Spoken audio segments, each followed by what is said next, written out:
समस्ते जानते वशिष्ठ मिश्र ए घर मालिक तीन फैक्ट्री ओनर आज आज मुझे घर गोटे चाकर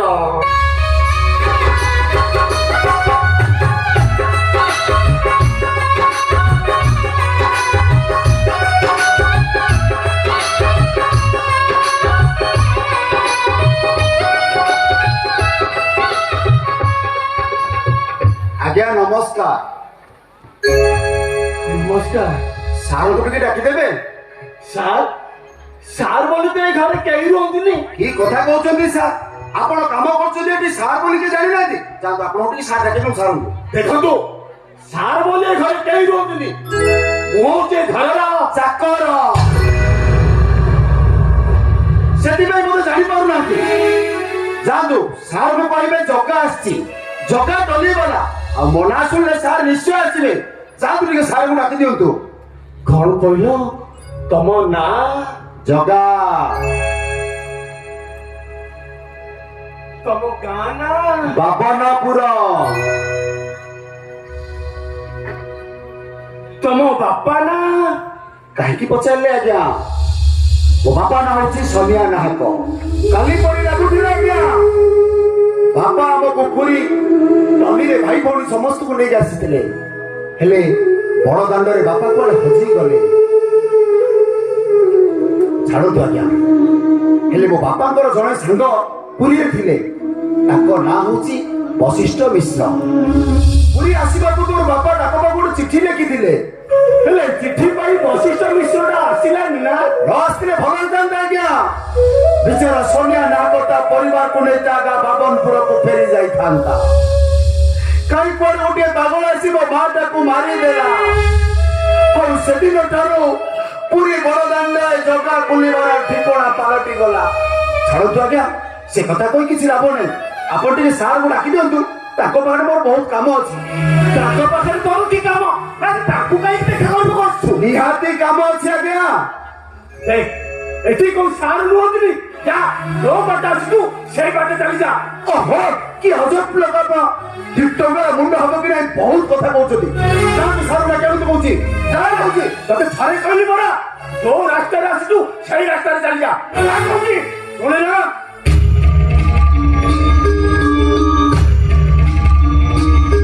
ओम से जा सब कहले सुनिया सा ये बड़ा आश्चर्य लोक सा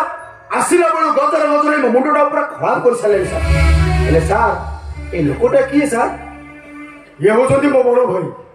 याकर मुंड दोष अछि याको मना करथिली काको किछि कहबा हेले ये घर मालिक चाकर नुहति কি কথা কହୁଛନ୍ତି ସାର୍ ଜଗା ଗରିବ ହେଇପାରେ ହେଲେ ମଣିଷ ଚିହ୍ନିବାରେ ତାର ଯଥେଷ୍ଟ ବୁଦ୍ଧି ଅଛି ଆଚ୍ଛା ସାର୍ এই ଲୋକଟା ନା ମୋ ମୁଣ୍ଡଟା ପୁରା ଖରାପ କରିସାରିଲାଣି ସାର୍ ଭାଇ ଚାଲ ଘର ଭିତରକୁ ଚାଲ କହୁଛି ଭାଇ ସେ ଖାଇବାଟା ଆଣିବେ।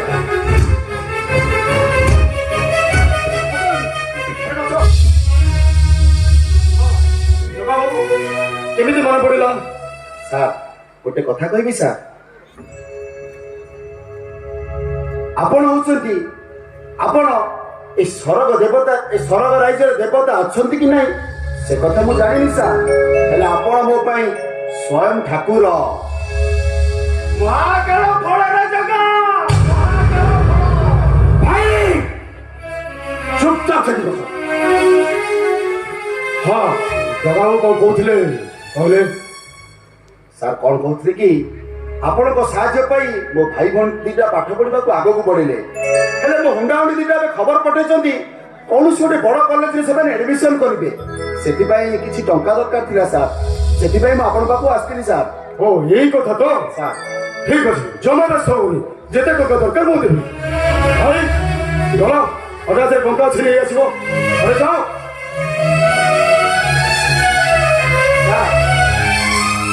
ପାଗଳ କଣ କହେ ନ କହେ ସେ ନିଜେ ବି କିଛି ଜାଣିପାରନ୍ତିନି ସାର୍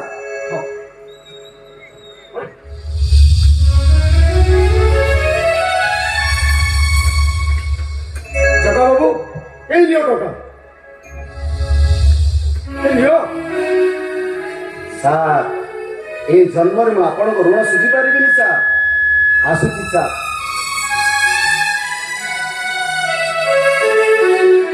ଦୁନିଆ ହୁଅ ଜଗା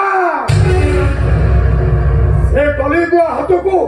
ଟଙ୍କାଟା ତମକୁ କଣ ଓଜନିଆ ଲାଗୁନି? କଣ କହୁଛନ୍ତି ସାର୍ ମୁଁ ଜମାରୁ କିଛି ବୁଝିପାରୁନି ସାର୍ କିଛି ବୁଝିପାରିବନି କିଛି ବୁଝିପାରିବନି ଆଉ ବୁଝିଲା ବେଳକୁ କିଛି ନଥିବ। ଏଇ ଟଙ୍କା ପାଇଁ ଭାଇ ଭାଇର ବେକକୁ କାଟି ଦିଏ ଏଇ ଟଙ୍କା ପାଇଁ ବାପା ପୁଅର ଝଗଡା ହୁଏ। ତୁ କେମିତି ଭାବିଲୁ ଏ ଟଙ୍କାଟା ମୁଁ ତତେ ମାଗଣାରେ ଦେବି? ସାର୍ ବାହ ସାର୍ ବାହ ମୋ ଭାଇ ଭଉଣୀକୁ ଦାନ କରିବା ପରିବର୍ତ୍ତେ ମୁଁ ଆପଣଙ୍କୁ ଭଗବାନ ବୋଲି ଭାବୁଥିଲି ହେଲେ ମୁଁ ଜାଣିନଥିଲି ସାର୍ ଆପଣ ଏମିତି ବଦଳିଯିବେ ବୋଲି କେବେ ବି ମୁଁ ଜାଣିନଥିଲି। ଆପଣ ଟଙ୍କା ଆପଣ ରଖନ୍ତୁ ମୁଁ ଆସୁଛି ମୋ ପାଖରେ ଟଙ୍କା ଯା ବଦଳରେ ମୋ ଦରକାର ସେଇ ତୋର ବଞ୍ଚି ମୋର ଏଇ ଟଙ୍କା ବଦଳରେ ମୋ ଦରକାର ତ ସେ ଟଲି এই টঙ্কা বদলে ମୋ দরকার তো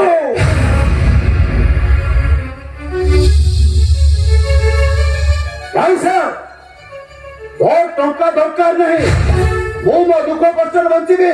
ଆସୁଛି ମୁଁ ଓ ଜଗା ଏ ଟଙ୍କା ନେଲେ ତୋ ଭାଇ ଭଉଣୀ ଭବିଷ୍ୟତଟା ନଷ୍ଟ ହେଇଯିବ ନଷ୍ଟ ଓ ଭାଇ ଭଉଣୀଟା ତୋ ଭାଇ ଭଉଣୀ ଦିଟା ଆତ୍ମହତ୍ୟା କରିବେ। ଆପଣ ସେମିତି କୁହନ୍ତୁନି ସାର୍ ମୋ ଭାଇ ଭଉଣୀ କଣ ହେଇଗଲେ ମୁଁ ବଞ୍ଚି ପାରିବିନି ସାର୍ ମୁଁ ବଞ୍ଚି ପାରିବିନି। ତାହେଲେ ଶୁଣ ମୋ ପାଖରେ ଟଙ୍କା ତୋ ପାଖରେ ବଞ୍ଚି ନିଷ୍ପତ୍ତିଟା ବି ତୋ ଶୁଣନ୍ତୁ ସାର୍ ଏଇ ଯାଆନ୍ତୁ ଟଙ୍କା ଆଉ ନେଇ ଯାଆନ୍ତୁ ଏ ବଂଶୀ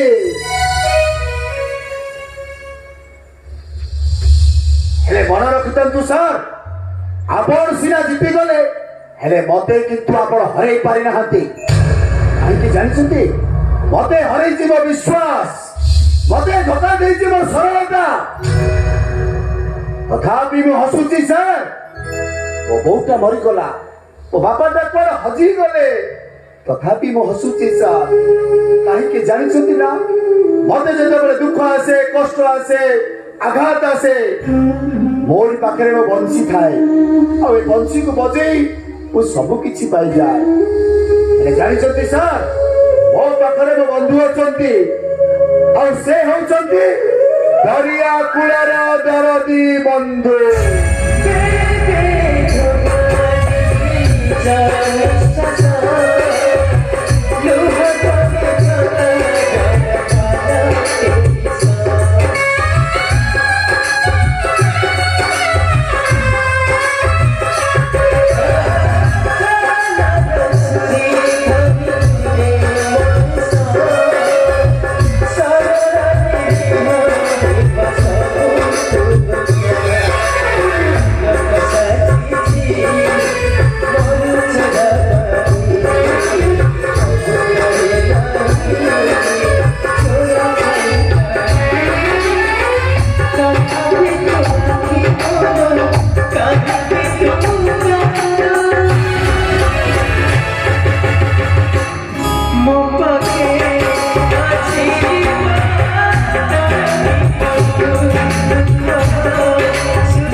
ଆଜ୍ଞା